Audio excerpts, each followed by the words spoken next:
Greetings Marines, FiOth here, and it's kinda surreal for me to be making a vid for Fireteam Elite, the IP that is at this point, because this channel used to be the cradle of Fireteam Elite. People who wanted to watch Fireteam Elite would swarm the streams and enjoy the content. The game ran its course, I expanded the channel since then, it's grown 7 times the size it was back in the day, but we had a leak about a year ago saying that the Project Macondo was shaping up to be Fireteam Elite 2. There were some interesting things in that leak and some very concerning things, but now it seems that we have new information and I wanted to present it to you before anyone else. The information was acquired via the True Achievements website. I will link the actual link in the description so you can check it for yourself. The article itself is written by an individual called Tom West, and I'm gonna read it to you to relay all the information.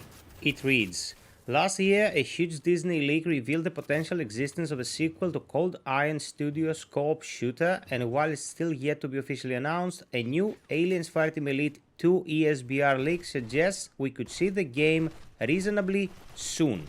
Aliens Fireteam Elite 2 has been rated for Xbox Series X and S. Of course, it's an Xbox website, that's what they're gonna mention. Take a look at the full Aliens Fireteam Elite achievements while we wait for official news. Yeah, Aliens Fireteam Elite appears to be published by Daybreak Games. The ESBR has rated the sequel for Xbox Series X, S, PlayStation 5 and PC. If you've been blasting through Xenomorphs in Aliens Fireteam Elite now that has returned to Game Pass, that's actually a fact, it's back on Game Pass, then you might be pleased to know that a sequel could potentially arrive soon. Aliens Fireteam Elite 2 has been rated by ESRB, suggesting development on the yet-to-be announced project is further and along than we might have first thought. Then it continues, similar to the first game, the ESRB says Aliens Fireteam Elite 2 is rated M for mature 17+, with blood and gore, strong language and violence. Interestingly, however, and I like the original game, it seems Focus Entertainment isn't publishing the sequel. Instead, it looks like DC Universe Online EverQuest and the Lord of the Rings Online publisher Daybreak Games will be publishing this sequel. Prepare for battle passes. While Daybreak's catalog is mostly comprised of MMO and live service games, the Aliens Fireteam Elite 2 leak from Disney last year suggested that Cold Iron Studios will be sticking with a similar co-op shooter style for this sequel. The leak did suggest the customizable Colonial Marines will be replaced with 5 specialist characters that are Spec Ops Xenomorph Hunters, who will be playing as throughout the 12-hour campaign across 13 missions, as well as a new horde mode called Annihilation. The leak also said Aliens Fireteam Elite 2 was done for a 2025 launch, and after this new ESBR rating, we do wonder if maybe we'll see it launch or at least announced during the Game Awards this year, that's in December. I'd certainly be up for some more Xenomorph blasting fun. In fact, I need to return to the first game, so I might begin preparing soon. Okay, let's unpack all this. The bad rumors about Fireteam Elite 2 ditching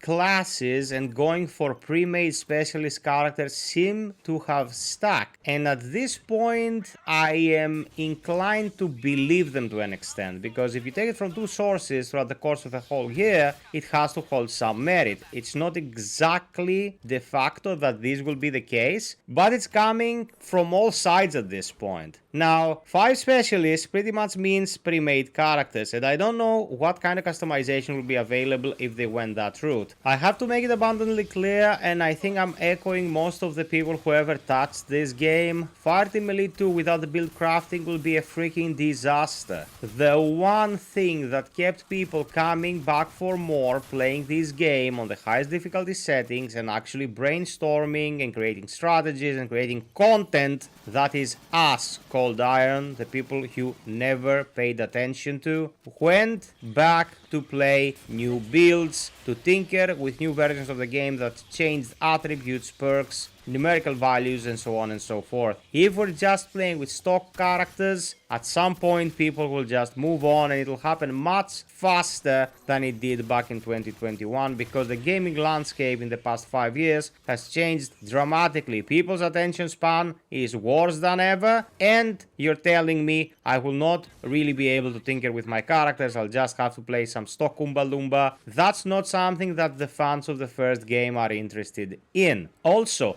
the publisher, Daybreak, is behind quite a few MMOs and live service games. This pretty much seals the deal for me, and it might sound good to some people, but to other people, that this will be a project that will come to stay, and by stay I mean constantly getting enriched with some kind of DLC or battle passes or seasonal content. Fireteam Elite 1 can be considered the game that missed the opportunity to ride that wagon because it was a horde shooter and they could have implemented any kind of thing, but they didn't really prep for a sustained model. They wanted to do a one and done game, absolutely respectable, and it was a new studio back then. The problem with this is that they can gatekeep a shitload of stuff behind paywalls. And if you're familiar with the MMO and live service game structures of this day and age, they can get pretty predatory. This all reeks of something that would interest younger audiences, kids who wants to get a character that's pre-made, flashy, they don't need to put too much brain power into optimizing them and just go and blast the baddies. I hope I am wrong, but I wouldn't put good money on the fact that Cold Iron has thought everything out and they are ready to release a game that will wow the audience. They took their sweet time to make this. That might be for whatever number of reasons, one of which might very well be that they needed to create infrastructure to support this long term. We simply do not know. Standing on what we've already learned and read,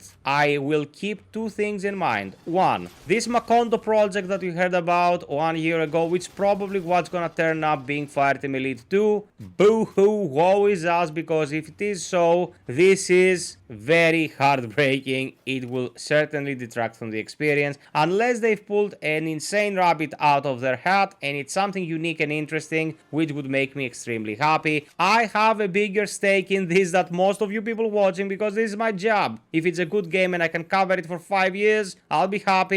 I'll be putting good work out. The second thing we need to keep in mind is that this is an MMO and live service games publisher, with everything that entails. Long-term plans maybe? Good. Some people will be happy with that. It can also mean that we'll be dealing with battle passes, paywalls, and other predatory practices that no one ever asked for and no one will enjoy. Should we stay optimistic about this? Absolutely. At least we know the project's not dead, to the extent that a leak is to be trusted, of course, and that we'll get something and we'll be able to enjoy a new game with friends. If it's all bogus, well, at least it's not Project Macondo, but even in that case, there's still hope they've cooked something interesting and we'll have a good time with it. I am skeptical, but I am not the person you go to for drama. I will keep you posted for any new updates. I've created a ton of content for this game, you know me guys, and I intend to do so again as long as we get a good title to enjoy. Sub, like, and hit the notification bell for all news related to this IP and horror stuff in general. Love you all, thanks for watching, until next time, we will stay frost and always strive for perfection. Cheers!